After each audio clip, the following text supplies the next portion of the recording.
Hi friends, welcome to my YouTube channel. ఈ video నందు ratio proportion అనేటువంటి concept నుంచి మరొక ప్రాబ్లమ్ని ఏ విధంగా సాల్వ్ చేయొచ్చో నేర్చుకుందాం.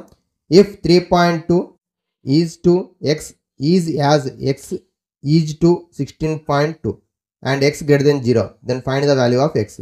ఇక్కడ 4 పదాలు 4 సంఖ్యలు ఇచ్చిండు. మరి 2 నిష్పత్తులు అనుపాతంలో ఉన్నాయని చెప్పిండు. 2 నిష్పత్తులు అనుపాతంలో ఉన్నట్టయితే అంత్యంలో లబ్ధము మధ్యంలో లబ్ధానికి సమానం. ఉదాహరణకు మరి ఏ ఈజ్ టు బి ఒక రేషియో, అలాగే సి ఈజ్ టు డి అనేది సెకండ్ రేషియో అయితే ఈ రెండు కూడా ప్రపోర్షన్లో ఉన్నట్టయితే formula relation AD is equal to BC. అంత్యంలో లబ్ధము ఈజ్ ఈక్వల్ టు మధ్యంలో లబ్ధం. Product of extremes equal to product of means అవుతుంది. సో ఇప్పుడు ఎక్స్ట్రీమ్స్ అంటే మనకి మీన్స్ అంటేనేమో x into x is equal to 3.2 into 16.2. 3.2 into 16.2. X into x అంటే ఎక్స్ స్క్వేర్ అవుతుంది. 3.2ను 32/10 అని రాస్తున్నా.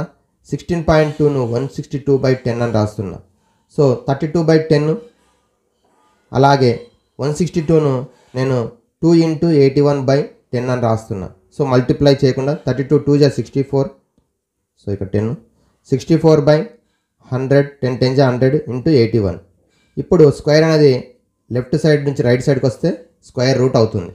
64 యొక్క స్క్వేర్ రూట్ 8, 81 యొక్క స్క్వేర్ రూట్ 9, 100 యొక్క square root 10. So 8 9 72/10. 72/10 means 7.2. So option 3 is the correct option. Option 3.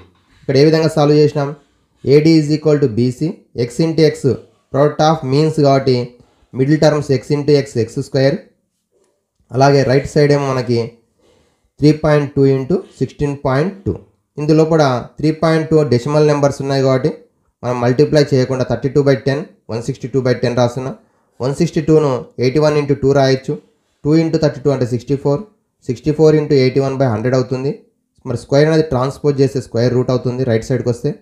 8 into 9/10 72/10 7.2 is the answer. Thank you friends. Like, share and subscribe my YouTube channel.